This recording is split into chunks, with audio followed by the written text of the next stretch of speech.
This morning at West Coast ports, where everyday products arrive and are then shipped across the country, there's growing concern dock workers may not show up to work again, creating a potential supply chain slowdown. Over the last 4 days, some of the nation's busiest ports have sat idle as the International Longshore and Warehouse Union battles the Pacific Maritime Association over a new contract.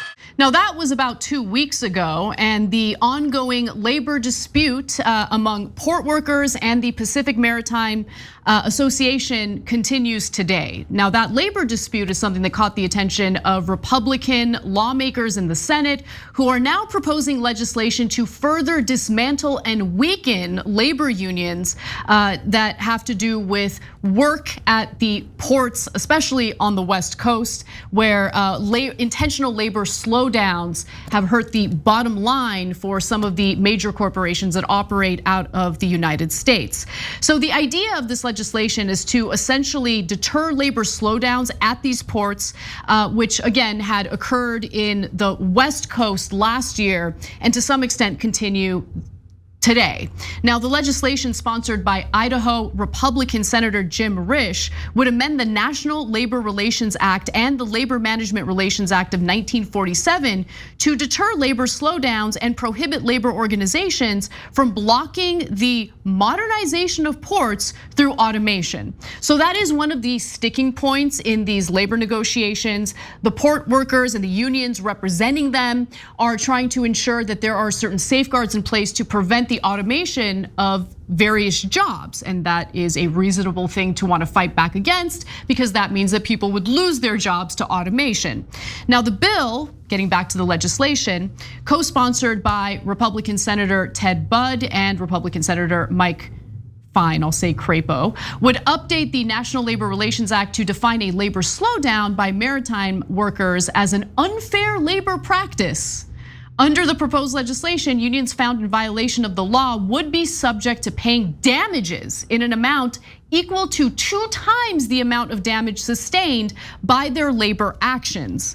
And if you want to get an idea of just how much money is on the line, there was an analysis done recently by the US Chamber of Commerce.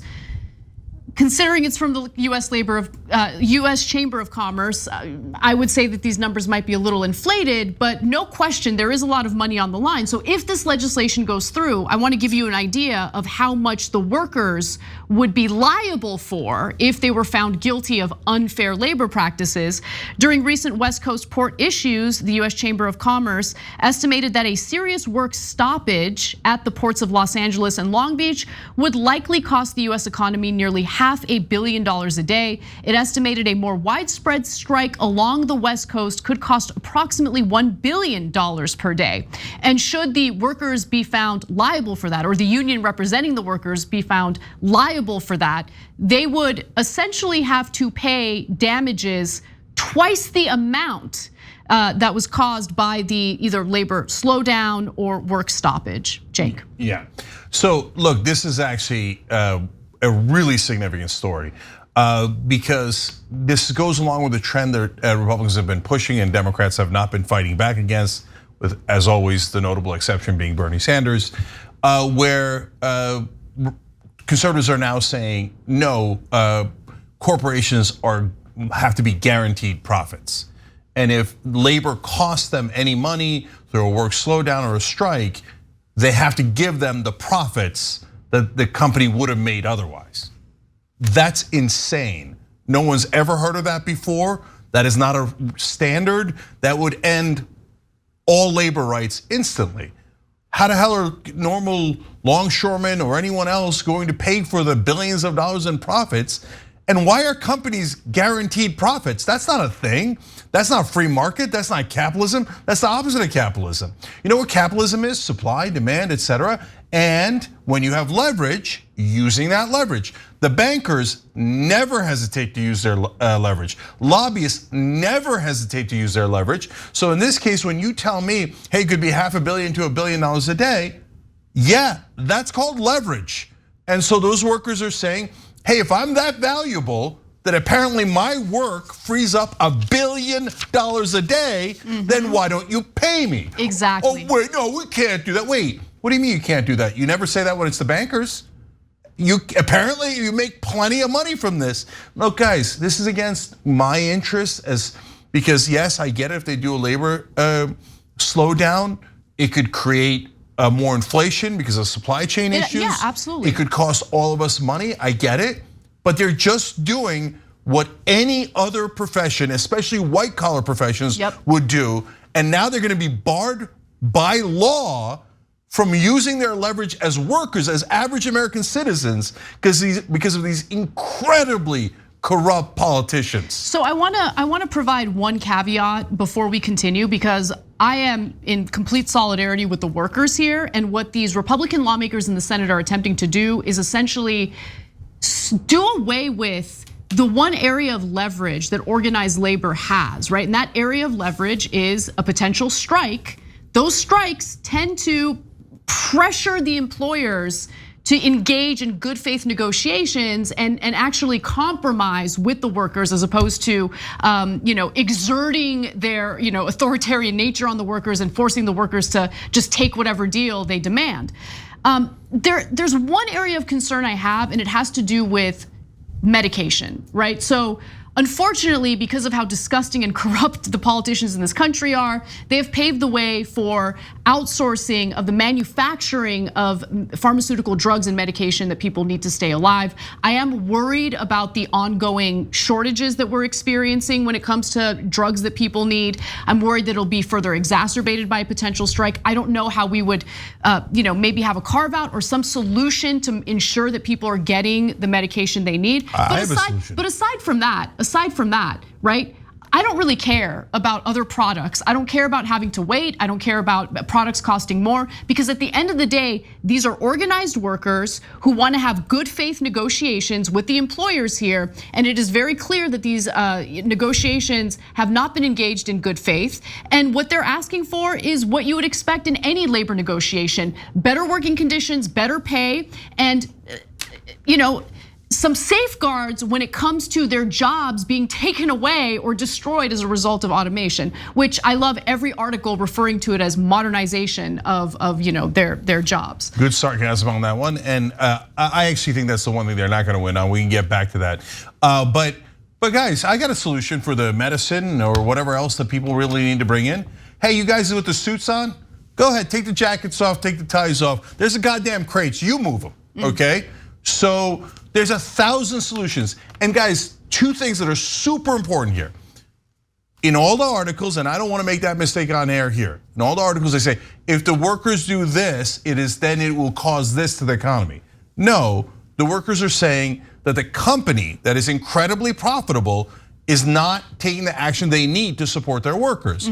So the correct framing on is, if the company continues to be greedy, it will cost America $1 billion a day. So the problem is with a goddamn greedy company that makes profit on top of profit on top of profit, but won't pay their workers. Why does almost no one in the media ever frame it that way? Well, and second of all, there's a ton of things that hurt us, right? Economically. For example, when the bankers raise interest rates, that hurts us economically. It costs us well over $1 billion a day in aggregate for the whole country. How come there's never any articles written about the bankers raised the interest rates again, and that cost us $8 billion a day, and it came out of my pocket, in your pocket, etc. Because the bankers are holy and they can't ever be touched. The powerful and the rich are awesome. And now look at but the laborers. And by the way, if you're a right winger, these are all Republican senators. Are you guys all CEOs, or do any of you work for a living? Because if you work for a living, do you get that they're coming to crush you? So I actually want to go to the next video, because the next video is telling. It provides some details about the individuals behind, essentially pressuring the federal government to weaken these labor unions and do away with the one area of leverage they tend to have. Let's watch. As negotiations over pay, benefits, safety, and automation have dragged on for a year, the ILWU says some of its 22,000 rank-and-file members have begun to voice their displeasure by not showing up for work at critical ports. The PMA counters the disruptive work actions effectively shut down operations at some marine terminals. The problems brewing here could eventually impact you at home. This is sort of a slow burn that could get to a boil pretty quickly. The National Retail Federation urging the president to intervene because roughly 40% of our nation's imported goods arrive here at the ports of Los Angeles and Long Beach. Our partners at CNBC report it could take weeks to clear the short backlog already created, saying many of the containers delayed now are back to school and holiday products. So the National Retail Federation has reached out to the Biden administration to try to get the Biden administration to intervene. Considering Biden's track record with intervening on potential strikes and work stoppages, and I'm of course primarily thinking about the rail workers here, I am concerned that he will step in when he feels it's necessary, right? Yeah, and so don't get it twisted. He's not gonna step in on behalf of the workers. No. Like Republicans are like, oh, he's probably gonna help labor. Boo! Dude, your labor. Anyway, no, don't worry, he never does. He always backs the giant companies who are his donors. But before I forget this point, I just really want to make it because in the beginning of that video, they mentioned people not showing up to work, right? Intentionally, to make a point. And so if the current workers are unhappy with their pay and their working conditions, there's nothing that legally marries them to that job. They could move on, they could find another job, they can stop working in the ports, right? And if the working conditions and the pay are not competitive, are not desirable, how are they gonna hire other people to fill those roles in these jobs? You get what I'm saying? So it's not just about this current moment. It's also about the future, and if this job is not desirable for other workers or other employees, how exactly do they plan on attracting labor to fill these roles? It's incumbent upon the company to make a deal, but regular rules of capitalism don't apply anymore. Republican politicians believe in corporatism, and that they don't want competition, they don't want labor having any leverage. Look, I gotta make the last couple of points. Look, I think on the automation part, that's gonna be the toughest because that saves the company so much money. They're gonna, in the long run, probably steamroll you. But keep fighting, brothers and sisters. And if that's gonna happen in the future, you better get as much as you can today, okay? So now that leaves me with the last 2 points. One is from a member, Trump's Lady Lumps wrote in, so a dude from Idaho, a landlocked state that has 0 ports, is writing legislation on ports. Yep. So that's a great point. I love how smart our members are. tyt.com/join to become one of them. And we obviously read some of your comments on air in the middle of stories as you see here. And the reason it's a great point is, and why does that happen? Because that guy takes tons of money from corporate donors. That's why, even though he doesn't have any ports, he's animated about ports. A senator from Idaho should never even talk about ports, let alone go on a warpath on them. You only do that when you're bribed, when you're legally bribed by these companies. And again, no articles talk about how every single Republican senator that is pushing for this takes bribes from corporate interests. I'm sorry, campaign contributions, but they're so honorable, they don't listen to those campaign contributions.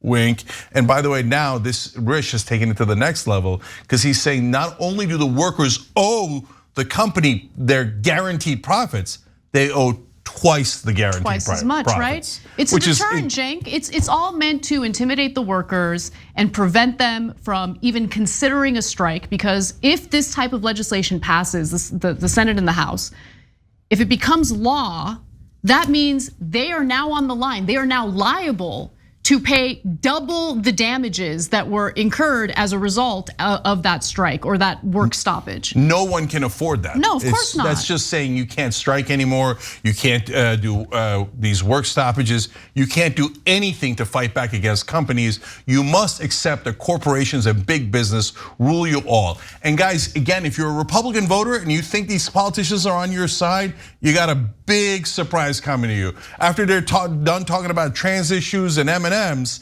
they screw you so hard and try to take every dollar out of your pocket and give it to the CEOs that are funding their campaigns. Now, Risch has actually tried to pass similar legislation 2 times before. Luckily, both times they failed. He did this in 2017 and also in 2022 last year.